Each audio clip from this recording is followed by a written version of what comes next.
Well, first, thanks very much for including me in this wonderful event. I'm a little bit of an outsider, and certainly in the nonlinear wave community. But I've known Sergio for a very long time. I think we met in 1981 at NYU, Quran Institute. So I came from. My background is differential geometry and geometric PDE, and Sergio was coming from nonlinear wave equations, and so it seemed we wouldn't have much in common, but Dimitrios Christodoulou was also at NYU around that time, and they, within a couple of years, started working on the Einstein equations, which was also an interest of mine, and so for many years we've had the common interest in general relativity. So we see each other pretty often at conferences and have various interactions. And so, you've heard about some of Sergio's great works in this talk, but I wanted to mention another thing that I really very much appreciate about Sergio, and that is excuse me, exemplified by the fact that when I first met Sergio in 1981, if you looked at mathematics departments in the United States, you would find really nobody working in relativity or who knew much about the Einstein equations. But if you look at math departments now, general relativity is a pretty central subject, actually, both on the geometric side and also on the PDE side.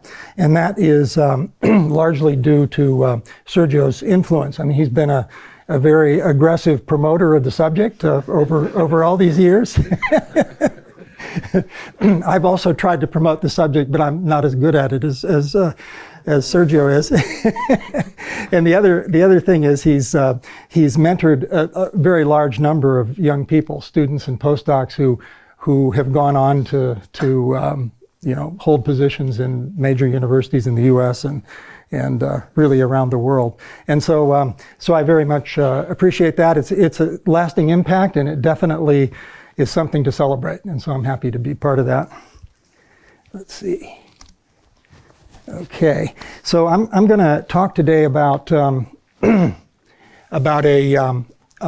recent work. So let me just put up a plan here, and so let me just say something general. So actually, I've been interested in minimal surfaces, minimizing surfaces, and such things for really since the beginning of my career. And in fact, some of it, of course, was used in relativity, the behavior of minimizing hypersurfaces in curved spacetime. But I'm going to talk today about a more specialized situation. And so there are certain cases where the minimal surface equation is very special. In particular, it's related to eigenvalue problems and extremal eigenvalue problems. And those sorts of situations occur in special situations. So for example, if you think of the standard round 2 sphere, then of course it has all the equatorial circles. So it has an infinite number of embedded closed geodesics. But if you perturb the standard 2 sphere to a general nearby ellipsoid, then you will only see 3 embedded closed geodesics. So the variational theory only predicts 3 in typical situations, but the round sphere actually, of course, has many more because of its special structure. And if you go up one dimension, so if you look at minimal surfaces in the round 3 sphere, you get a similar situation. Of course, you have the equators, but you also have higher genus minimal surfaces, which are not totally geodesic. They're not equatorial. And so typically, if you perturb the metric on the 3 sphere, you expect a lot of those surfaces to go away. So again, you expect them to be sort of unstable. And so there's something special about the geometry of the sphere, which causes the existence of much more of these. And so it's an interesting question to understand why those surfaces exist, or to give a sort of analytic construction. So a lot of the constructions of minimal surfaces in 3 spheres use they use the symmetry. They construct a basic piece and then they use reflection. So they're sort of not. There's some analysis in getting the basic piece, but it's not sort of a global understanding. In particular, it uses the symmetry of the sphere a lot, which of course is not unreasonable. And so it turns out that there is a way of understanding these surfaces in terms of eigenvalue problems, extremal eigenvalue problems. And I want to describe that really so as I say, it only works for minimal surfaces in special situations. And so I'll just say very briefly in part one, the spherical case that I was referring to. And then there's a generalization of that for surfaces with boundary in the ball, in a Euclidean ball, which I'll then talk about. And then the new part is part three, which was motivated by an attempt to understand a very classical minimal surface that's, I'll explain later, that was constructed in the 19th century by these sorts of reflection ideas, and to try to understand that analytically. And in particular, it's related to minimal surface in products of balls. And so the part three is a new extension of the work in part two. Okay, so let's see, if we take now think of a smooth compact manifold, and if we choose a Riemannian metric, then we have a Laplace operator and we have a discrete spectrum. And so there's a zero eigenvalue, lambda naught, and then the others are positive. Okay, and so then in geometry, spectral geometry, we ask how are the eigenvalues related to the geometry? And so there are lots of eigenvalue bounds. Most of them require assumptions on curvature, volumes, or geometric quantities. But there are just a few cases where the bounds actually don't depend on the metric. They're actually independent. They only depend on the topology of M. They're metric bounds that are metric independent. And so mostly the two-dimensional case and under special assumptions in higher dimensions. But the result goes back to 1970 and a classical theorem of Joseph Hirsch, who actually using an idea of Szego, he showed that if you take any smooth metric on the two-sphere, then if you normalize, of course you have to normalize the eigenvalue because it's not scale invariant, but if you normalize it by multiplication by the area of the metric, then that quantity is always bounded by 8 pi, and equality holds if and only if the metric is of constant curvature. So you can think of any very complicated metric on the two-sphere.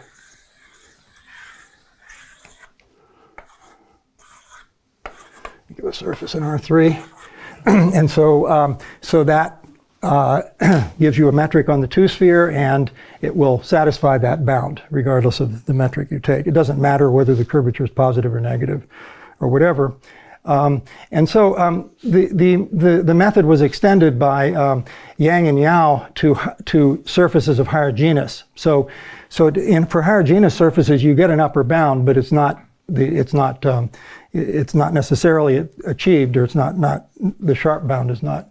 Was not clear. But again, the same situation. We take a surface, a torus or a higher genus surface.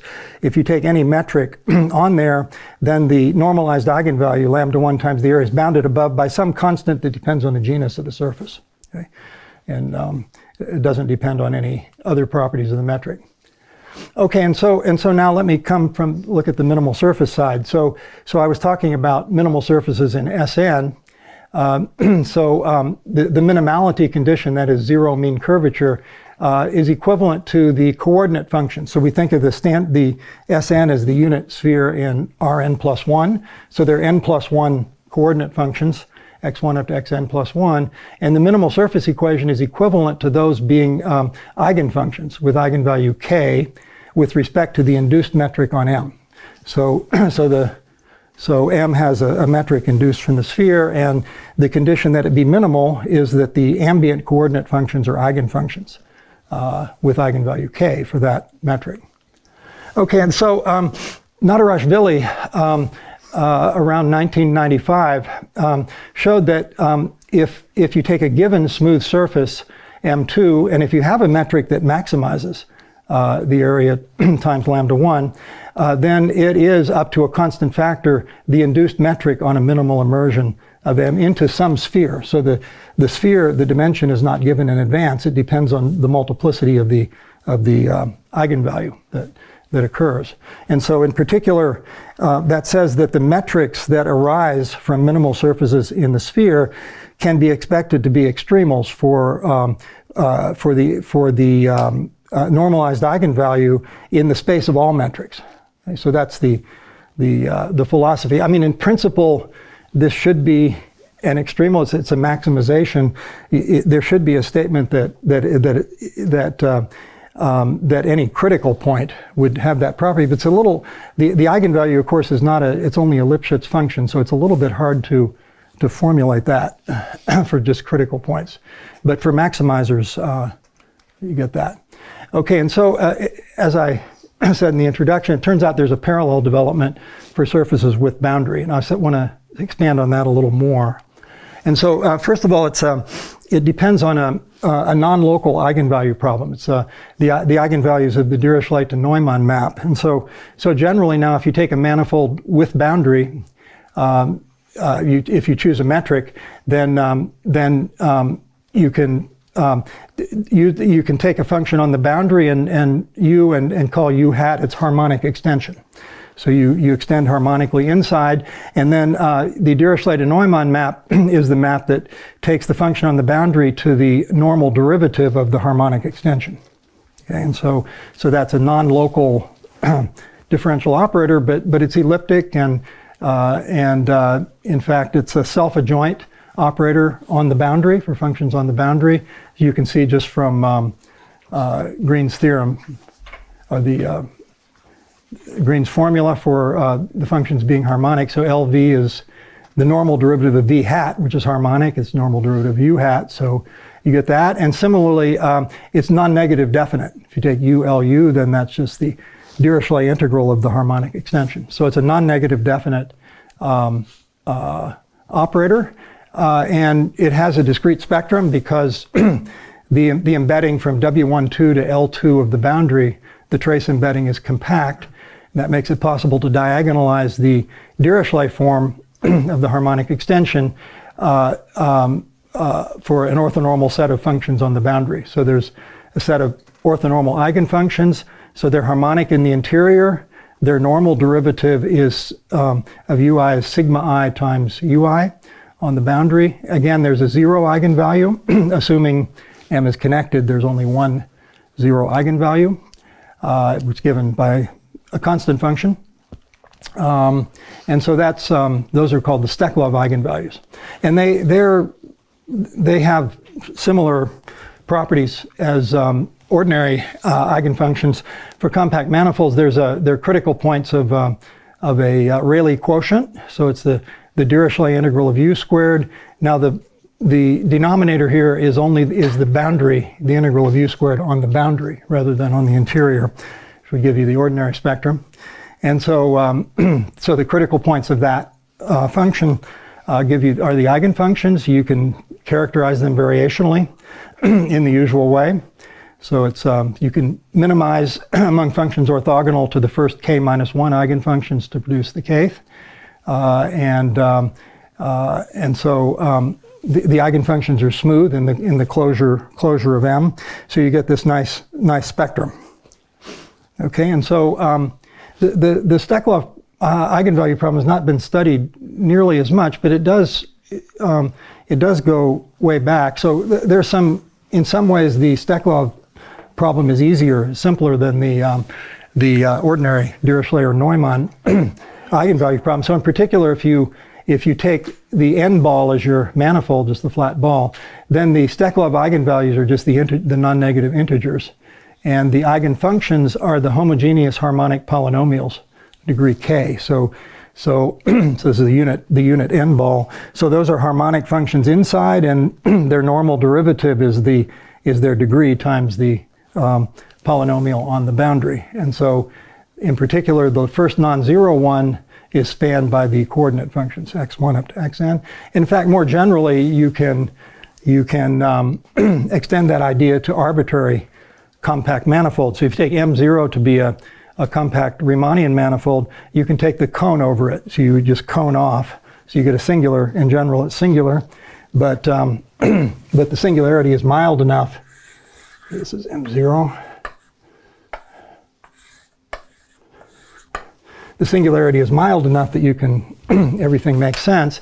And so you find that, just as for the ball, which is the cone over the sphere, you find that the Steklov spectrum of the coned off metric is the same as the ordinary spectrum of the manifold M naught, and the eigenfunction is just the appropriate homogeneous extension of those eigenfunctions. And so, as I said, the singularity is mild enough that the analysis works.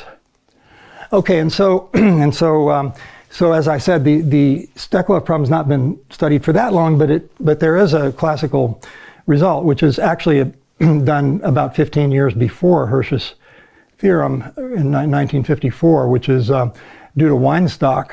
Actually, it uses an idea of Hirsch. Both of the theorems use an idea.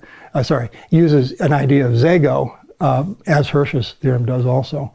And so, Weinstock showed that for simply connected domains in the plane, sigma 1 times L, that would be the normalized first Steklov eigenvalues bounded above by 2 pi, and equality is achieved if and only if omega is a disk. Then Weinstock also looked at the case of just a simply connected surface, which is not necessarily a plane domain, and the same inequality holds. And again, as in the case of closed surfaces, there's an upper bound that depends only on the topology of the. If you take a surface with boundary, now any surface with boundary, compact surface with boundary, then there's an upper bound on the normalized first Steklov eigenvalue by a constant that depends only on the topology. So the topology of the genus and the number of boundary components determine the topology. Okay, so it's a picture which is rather parallel to the first one, the closed surfaces. Okay, so let's now come to the minimal surface case of a result coming from the other direction. So if we take a minimal submanifold of a ball, MK contained in Bn, where the boundary of M is contained in the boundary of the ball, then we'll say that M is a free boundary minimal submanifold if M meets the boundary orthogonally. So that means that the normal vector to the sphere, that is the position vector, is tangent to the surface M at the boundary. And so it's this picture. So let me draw. So at each boundary point, the normal vector to the sphere, the normal vector to the sphere is tangent to the surface. So that's called a free boundary minimal surface, and the surface is minimal inside. Now, if I have a free boundary minimal surface like that, but by the way, I should say that these are very natural surfaces in a domain. If you just consider the problem of sweep outs of the domain by surfaces or by hypersurfaces, and you do a min-max, then you produce free boundary minimal surfaces. It's a very natural variational class of surfaces too. So it's not the plateau problem. It's not a fixed boundary, but it's the critical point where you're allowed to vary the surface within the domain, keeping the boundary of the surface on the boundary of the domain. Okay, and so so now the equation satisfied by a minimal surface of that type is, first of all, if I take the coordinate functions, then a surface being submanifold being minimal in Rn is equivalent to the statement that the coordinate functions are harmonic. So they're harmonic functions. And then the condition that at the boundary that it be the surface be orthogonal to the boundary is precisely the Steklov conditions. The condition that the normal derivative of the coordinate function xi is xi itself. So in this case, nu is the normal. Nu is the co-normal, so it's the normal to the surface, which is the same as the position vector.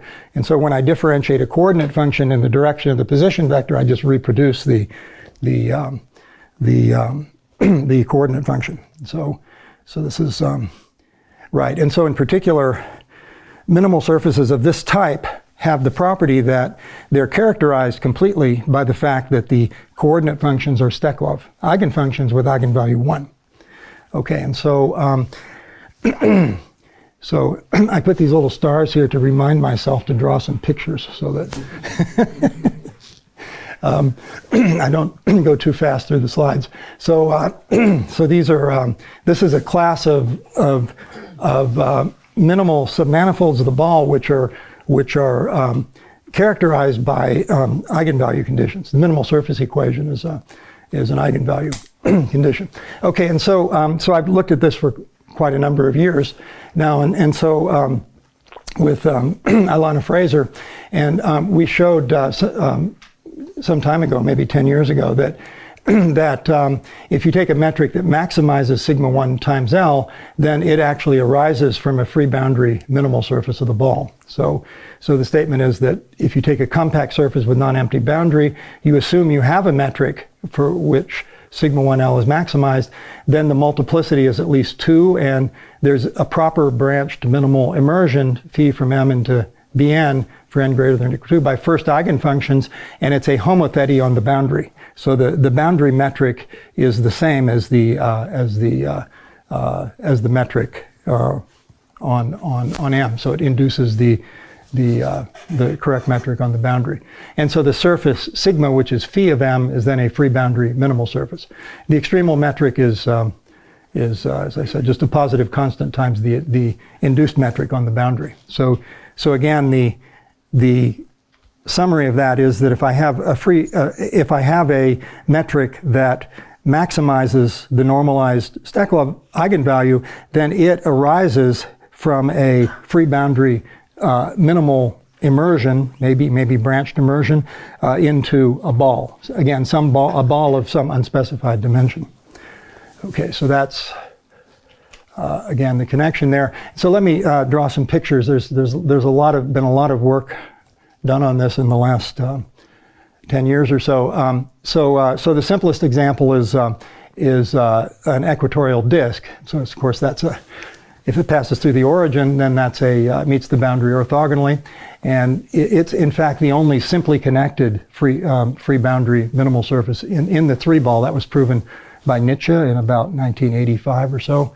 And actually we extended that to arbitrary n. So it turns out that if you take any simply connected free boundary minimal surface in Bn for any n, it's actually a flat disk. Now on the other hand, if you allow more general topologies, then there are others. So there's another explicit example, which is called the critical catenoid, and my co-author made a nice movie of this. So if you take the catenoid, which is the unique up to scaling surface of revolution, which is minimal, then the curve is the hyperbolic cosine curve. And then if you draw the green line, which is the line through the origin tangent to the curve in the first quadrant, then you can then draw the circle at the point of tangency, and if you throw away the outside and revolve that, you get the unique piece of the catenoid which meets the boundary unit sphere orthogonally. So that's called the critical catenoid, and so that's another very interesting free boundary surface. And I won't give a lot more examples. There are many more that have been constructed, but let me just say from a general point of view, so we considered the case of genus 0 with arbitrarily many boundary components, and we constructed, by eigenvalue maximization, we constructed these free boundary surfaces. And in rather recent work by Karpukhin, Kusner, McGrath, and Stern, they actually constructed arbitrary topological types. So for any genus and any number of boundary components, they used eigenvalue maximization with symmetry. So you impose a certain finite symmetry group on the surface to get those. So there are just a huge number of those which can be produced by eigenvalue optimization. Okay, and so I'm now going to come to part 3, which is the new the new part, and it was motivated by a question which was asked by Cho, and that's a surface. It's actually a free boundary minimal surface in a cube. It's called the Schwarz P-surface. It can be extended as a periodic minimal surface. So this is a picture. Actually, this surface is discussed a lot by people who look at interfaces. This is supposed to be a physical interface in various physical problems. So if you look it up on Wikipedia, you can see lots of discussions about this surface. And so it's called the P-surface. The P stands for primitive, and so it's in some sense the simplest periodic. So it's periodic with an integer lattice. If we take the cube to be of unit size, it's of genus 3 in the quotient, and genus 3 is the lowest possible genus for a non-flat triply periodic minimal surface. So it's the simplest sort of surface. And let me get a better picture of it. So in this picture, you can see the fundamental piece, which sits in a cube, and it's of genus 0, and it has 6 boundary components. So there's 1 boundary component on each face of the cube, and it was, as I say, constructed in the 19th century by Schwarz, who actually constructed a lot of minimal surfaces using complex analysis, the Schwarz-Christoffel transformation, where you can write down explicit conformal maps to polygonal regions. And so he constructed several different triply periodic minimal surfaces, but this is maybe the simplest one. And so you can see that the surface meets each face orthogonally. So it's a free boundary minimal surface, but of a very special type. Each boundary component lies in a single face of the cube. Okay, and so our goal. So the question that Cho asked is whether such surfaces can be understood as extremals for eigenvalue problems. And so it turns out that it is possible, although it's a little it took a few steps to do that.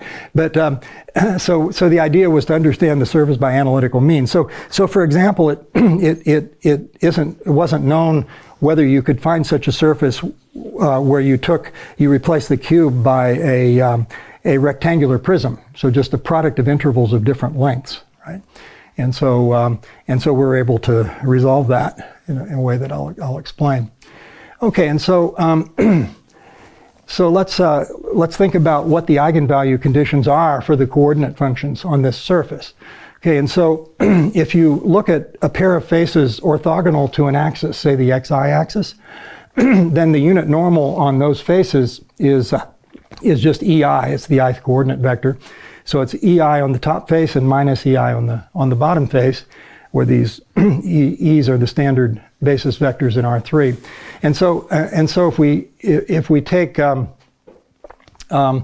so again, remember that if we differentiate the position vector, we just reproduce the vector. So this implies that if we take the cube to be the product of minus AA cross with itself 3 times, then on the top face, that is where xi is positive, the normal derivative is 1, and xi is a, so that's just a inverse times xi. And so that's a Steklov type condition. While on the bottom face, the normal derivative is minus 1, but xi is minus a, so this is again a inverse times xi. So the ith coordinate function satisfies the Steklov condition with eigenvalue a inverse on the top and the bottom faces, but on the other faces, the side faces, it's Neumann, the normal derivative of that should be xi is 0 on the face where j is not equal to I, right? And so in particular, the ith coordinate function satisfies the condition that it's Steklov on the pair of faces that are perpendicular to the xi axis, and Neumann on the other 4 boundary components, the other 4 faces. So it's a mixed eigenvalue problem, and so each coordinate function satisfies a different eigenvalue problem. And so, so that's mixed Steklov-Neumann. And so it has 6 boundary components. So then if we separate them into 3 pairs, gamma 1, gamma 2, gamma 3, where gamma 1 is the pair orthogonal to the x1 axis, gamma 2 the x2 axis, gamma 3 the x3 axis, then the boundary conditions are that the ith coordinate function is Steklov with eigenvalue A inverse on the components in gamma I and is Neumann on the others. Okay, so that's, and now if we think of the surface as a conformal embedding of M into R3, we can then compute the energy. So it's then a conformal harmonic map. The energy is twice the area, of course, and that's just the sum of the Dirichlet integrals.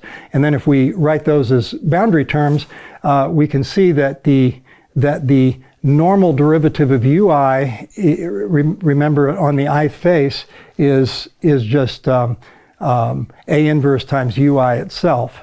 And on the other hand, ui is A. So if you work that out, you see that this is integrated with respect to the arc length on the boundary. So if you see that, you see that that's A squared times the normalized eigenvalue. So sigma I is an eigenvalue for the ith problem, and Li is the sum of the lengths of the boundary components in gamma I, and the energy is just which is the same as twice the area, is just the sum of Ai squared times the normalized eigenvalue. And so, Li is the total length. Okay, so you have to, it's a little bit, just a calculation. And so in particular, this led us to a general product formulation. So we're able to extend the idea from the free boundary minimal surface in the ball to products of balls. And so the idea is the following. So you consider just an arbitrary surface, compact surface M with B boundary components. So B is at least 1. And then if you take any integer k less than or equal to b, we then group the boundary components into k disjoint families, gamma 1 up to gamma k. So each of the gammas is a non-empty collection of boundary components, and they're disjoint. So we divide the boundary components up into k sets, disjoint sets, and then we can consider the eigenvalue problem. We'll call it SNI, so Steklov-Neumann sub I, for I equals 1 up to k. It's the problem with Steklov conditions on the components in gamma I and Neumann on the others. Okay, well, if you think about it, that's a perfectly reasonable eigenvalue problem. There's a Rayleigh quotient. It's a nice self-adjoint problem. The Rayleigh quotient would just be, if you take a function on M, you take its Dirichlet integral and divide it by the integral of phi squared, but only on the boundary components gamma sub I. So the other components are Neumann, so there's no boundary term associated with those. And so again, this has a discrete spectrum, lowest eigenvalue 0, and we can denote its first eigenvalue by sigma 1 sub I. So there are now k of those. It's the first non-zero eigenvalue. And then we can look at this function. Now if we take any metric on M, we can consider the functional, let's call it f of g, which is the sum of ai squared. So we specified the positive numbers a in advance, so we can choose those as we wish. So the a's are going to be the radii of the spheres that are of the balls that arise in the limit. So we consider this functional on the metric. So it's ai squared, and then this is just the normalized first eigenvalue for the eigenvalue problem SNI. Okay? And so now we seek to maximize or find critical points of f. And so again, by pretty standard methods, you can see that f is bounded above on the space of metrics, and the bound depends only on the topology of M. So and of course it depends on the a's. Okay, and we can show using similar sorts of ideas from the single ball case that a maximizing metric would produce a free boundary minimal immersion into a product of k balls of radii a1 up to ak. Okay, now, so that's the promising news. Now the bad news is that there's a sort of obvious upper bound for this functional, namely if I so let me look at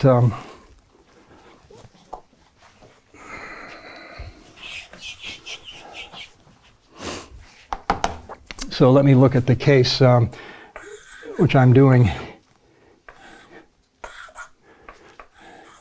where I have 6 boundary components.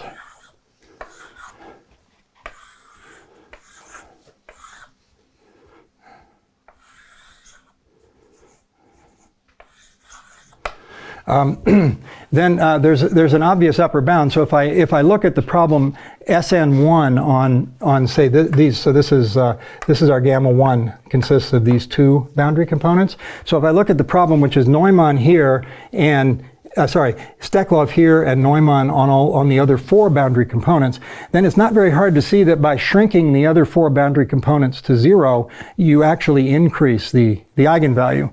And the length term doesn't depend on those components at all, right? The length is only computed in terms of the gamma i's. And so in particular, Sni is bounded above by what you would get for just an annulus. And for that, the maximum is the critical catenoid. So it's something that we know. And similarly for the other 2 pairs. And so in particular, there's an upper bound in our case, which is 3 times the value for the critical catenoid. So you can degenerate into critical catenoid. And on the other hand, you can see, it's a little bit of work to see that you can choose a metric which asymptotically achieves that upper bound. So you can think of putting in a small neck and shrinking it to 0, and you can produce a sequence of metrics which actually converge, where the function f actually converges to that upper bound. So that's the bad news. And in particular, in general, we showed in the paper that if the surface is genus 0, then the upper bound is never achieved unless you have only one group of boundary components. Okay, and so that's the bad news. So we can't directly, by maximization, produce the Schwarz P-surface, for example. So by the way, the Schwarz P-surface would be the case where each of the balls is of dimension 1. So it's a product of 3 intervals, right? Okay. The idea to get around this is again an idea which has come up several times in the subject, and that is that the Schwarz P-surface has symmetry. So it in fact has the symmetries of the cube. Now our goal is to extend this surface to more general domains, in particular to other rectangular prisms. So we don't want to impose the full symmetries of the cube. So it turns out what we have to do in order to make it work is we just impose the 3 reflection symmetries. So there's the reflection in the 3 coordinate planes, and of course any rectangular prism, if I place it correctly, is invariant under those 3 symmetries, and they commute. So there's reflections in the planes. They just correspond to diagonal matrices with plus and minus 1 on the diagonal. Okay, and so after various considerations, we came to this symmetry group, and then we then looked at the problem of producing symmetric maximizers. So we have the general theorem. So we take a compact surface with boundary, we divide into k groups again. Suppose there's a finite group of diffeomorphisms on M, then we have the following result. So if G naught's a G invariant metric, which maximizes over all G invariants, then in fact we can show that it's the metric again arises as an equivariant free boundary minimal surface in the ball. So there's a representation of G in the product of the orthogonal groups, and you get a row equivariant conformal map, and it's again a constant times the induced metric on the boundary. Okay, and so we in other words we gave an equivariant version of the maximization, and then we then set up the problem. So we want to deal specifically with this case of genus 0 surfaces with 6 boundary components. So we divide them into 3 groups of 2, gamma 1, gamma 2, gamma 3, and we assume the group Z2 to the third is generated by 3 involutions which switch the pairs. So row 1 switches the pair of boundary components in gamma 1 and fixes the boundary components in the other. And so, of course, we have to know that there are surfaces like this, but there's a simple topological model for these surfaces, which is just the two-sphere with a disk removed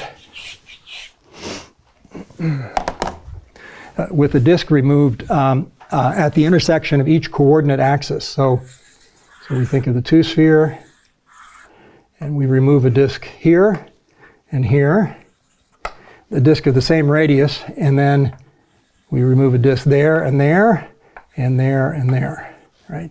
So we remove 6 disks.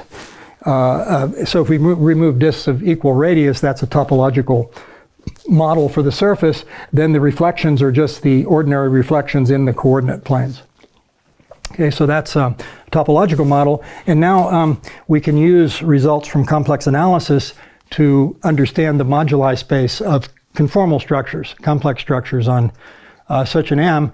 And so remember, there's an old result of Kirby that going in the early part of the 20th century, which says that if you take any genus 0 Riemann surface, then it is conformally equivalent to a domain in the two-sphere with circular boundary components, right? It's the two-sphere minus disks, round disks. And in this case, with the symmetries, we can show that it can be holomorphically embedded into the two-sphere minus disks of radius Ri centered at the 2 points on the xi axis. So the same Ri because of the symmetries. And so we're going to refer to this domain as the canonical model it's the canonical model for the conformal structure. So we're going to do the maximization for metrics by first maximizing over conformal structures, metrics in a conformal class, and then varying the conformal structure. So that's a natural way to handle this sort of thing. Okay, and so it's a nice situation, and then we can very explicitly describe the moduli space of conformal structures. It's just a convex domain in R3. So it's parameterized by the 3 radii. They're positive, and the sum of any 2 is less than pi over 2. So that condition is the condition that the circles, so these circles can be of arbitrary radius. You have a circle there, and you have a circle there. So when these 2 circles collide, then the sum of the radii will be pi over 2. So this is the moduli space, and the boundary of it. So you get points. So the boundary of it corresponds to degenerations of the domain, so as I say, that it corresponds to the circles being disjoint. And then if I take a point P in the moduli space, I'll call M sub P the corresponding canonical model. And then we first show, and it's by now pretty standard to show that when you fix a conformal class for this problem also, you can always maximize. You can achieve a conformal metric that maximizes f. And so we denote the maximum value by f of p. So maybe I should have called it f bar of p. It's the maximum over metrics in the conformal class. So then the problem comes down to showing that this function f of p has a critical point on the moduli space. Okay, or really, it's only a Lipschitz function, so it has a maximum point, actually, what we need to show. And so it's locally Lipschitz, and actually with some effort you can show, by analyzing the degenerations, you can show that it actually extends continuously to the closure. Okay, so even though the limiting domain is degenerate, the function f still extends continuously. And so in particular, m bar is compact, so there's a maximum point in m bar in the closure. And then the sort of more delicate calculation, that's sort of the main argument in the main technical argument in this part of the paper, is to show that that point does not occur on the boundary. Okay, so the idea there is if the point occurred when two circles come together, you want to show that by separating them a little bit, you can increase the value of f. Okay, and so you have to do that at each of the boundary points. And so you show the maximum does not occur on the boundary. And so in particular, we showed that there's a maximizing G-invariant metric, and thus we get a free boundary minimal immersion into a product of balls of these radii. So that sounds good. The only problem is we don't really know that the surface lies in R3, right? In general, the multiplicity of the eigenvalue Sni is less than or equal to 3. So the surface could actually lie in R9, could lie in B3 cross B3 cross B3. So again, the dimension of the ball isn't specified in advance. And so it doesn't necessarily produce the Schwarz P-surface, but it still produces an interesting free boundary surface in a product of balls. Let me just, I made a, maybe run out of time, but I made a point here that if you assume that the radii are all equal, the A's are all equal, then you can impose further symmetry. The symmetry is the cube. You can require that the radii are all the same, so that it's symmetric under permutations of the radii, and then you get a one-dimensional moduli space. So there's a single radius involved, and you can check that at the endpoints, the value of f is 0. It's 0 at 0. That is when the radius shrinks to 0, and it's also 0 at pi over 4 when each pair collides. And so in particular, in this case, it's 0 at the endpoints defined on an interval, so obviously it's a continuous function. It has a maximum. Okay, so in this case, you would expect the maximum to be the Schwarz P-surface, but we still don't really have an argument to show that even that surface lies in R3. I'm pretty sure if you consider different values of A's, this surface will not generally lie in R3. So if you consider, two of them to be very small and the other one to be unit size, then I think it will not lie in R3. Okay, so this method is interesting, but it doesn't quite do what we wanted to do, which is to understand the Schwarz P-surface. Okay, and so we further refined it to be able to actually construct the Schwarz P-surface. So it turns out if you consider Sni, of course you have the reflection symmetry, which permutes the boundary components of Sni. So if you have an eigenfunction, you can divide it up into an eigenfunction that's even under the symmetry and an eigenfunction that's odd under the symmetry. And so it turns out the odd part, the odd spectrum, is actually of multiplicity 1. So if we consider the odd eigenvalues, the first odd eigenvalue, it's of multiplicity 1. And so then we can define a related function called f sub o, f odd, which is greater than or equal to f. Namely, it's the value of the function for the first odd, where you require the eigenfunction to be odd. And then, of course, fo is in general bigger than f, because the eigenvalue is the minimum. And so in general, so fo, if you look at it, is not bounded above, and so we can't hope to maximize it. On the other hand, it's quite easy to explicitly describe the maximizer in a conformal class.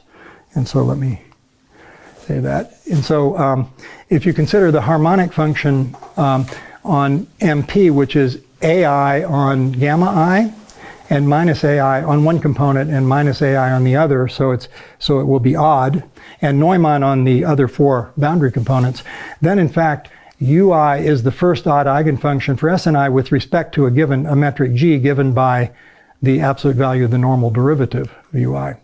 And it turns out that this metric maximizes the first odd eigenvalue. Because it's multiplicity 1, you can explicitly write down the maximizer. And then if we compute the term that appeared in the sum, AI squared times Li times sigma I odd, we actually just get the Dirichlet integral of UI.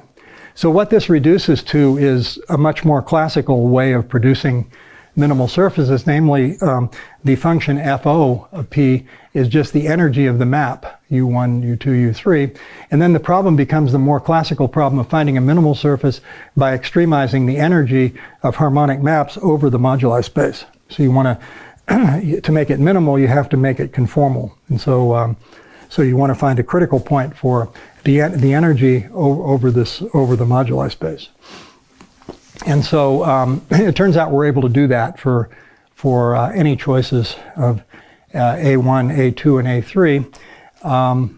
And so there's so in particular we can get the surface in any rectangular prism. And let me just say a little bit about how that works. So we can't produce the critical point by maximizing or minimizing, but it turns out that so if you look at so remember the moduli space is the set of points in R3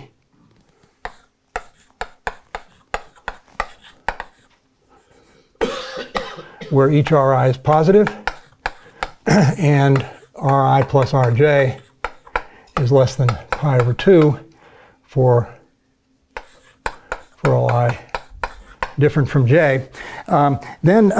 If you look at this, if you think about this convex set, it has 4 extreme points. So it has the extreme point at the origin, 0, 0, 0. It has an extreme point when each of the components is, each of the radii is pi over 4, pi over 2.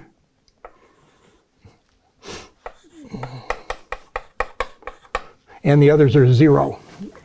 R1 is pi over 2, R2 equals R3 equals 0, and then similarly for the other 3, the other 2 radii.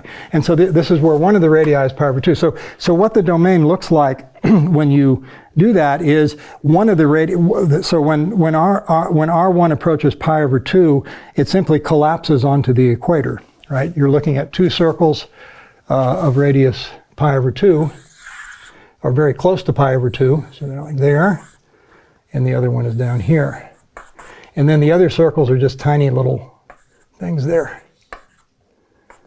And so when you consider SNI for that problem, where you take this to be the components of gamma I, you're looking at a harmonic function which is, plus a constant on this component and minus the constant on that component. Well, obviously, when you take those closer together, the energy of that harmonic function is going to go to infinity. Okay?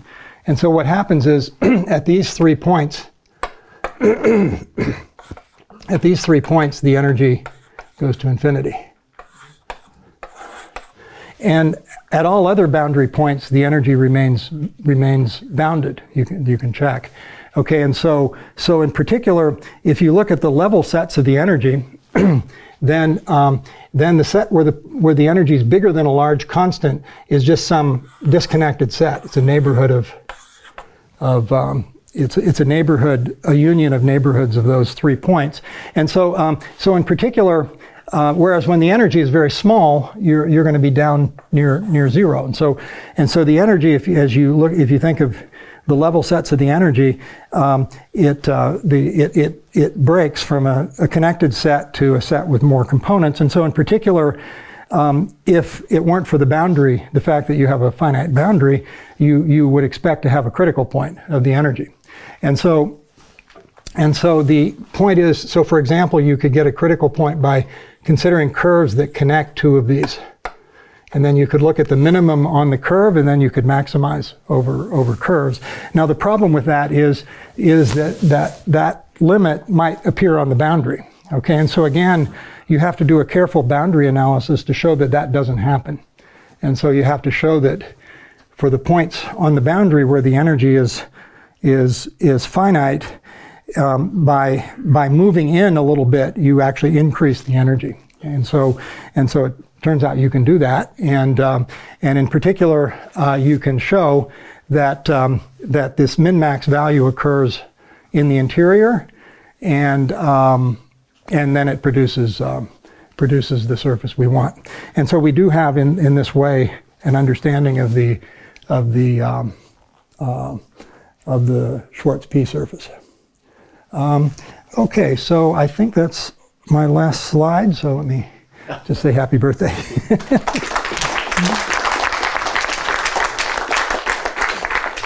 Any questions or comments?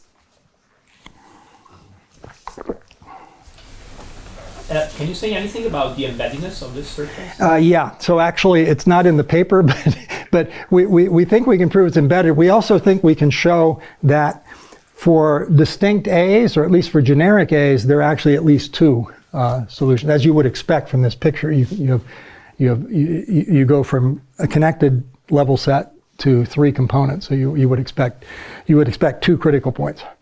And so yeah, so the embeddedness, yeah, we're quite sure is okay. And do you get?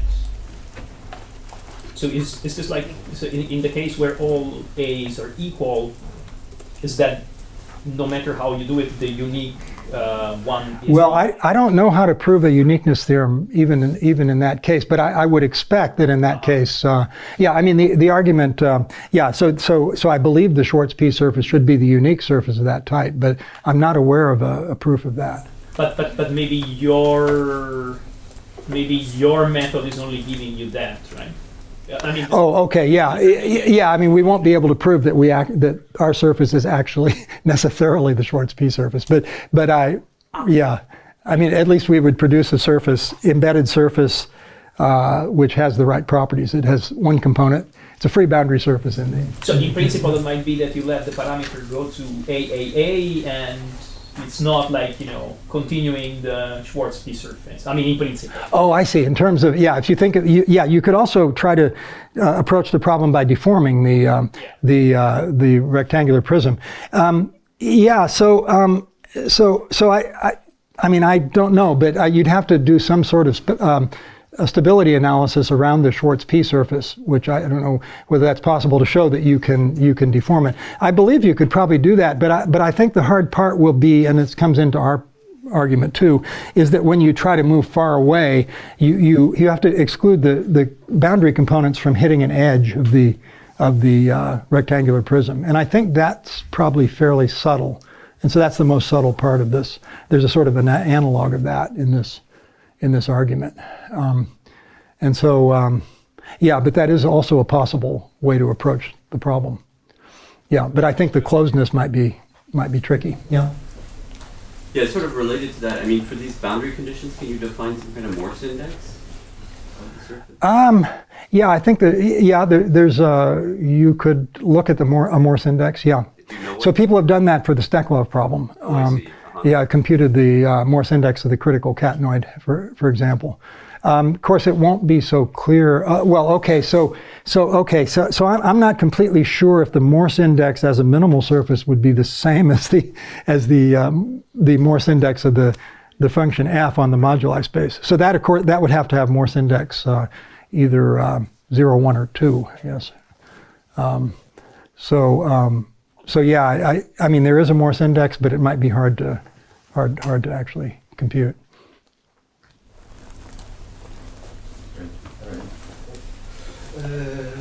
Is it possible to construct using this method other critical points?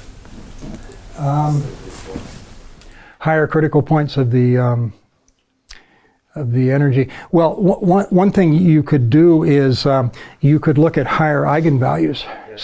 So the right, and then that would give you could normalize those. If you took any given eigenvalue, then you could construct a function, say the second eigenvalue, and then you would get a corresponding function. Then you could try to maximize that. Okay. I haven't done that, but I think it's, yeah. I mean, I think there's much more possibility of things degenerating if you do that. So not the same function, but taking another. Well, it would be, yeah. You use a different eigenvalue. Yeah, I think that's possible. Are there any further questions? So maybe this is like a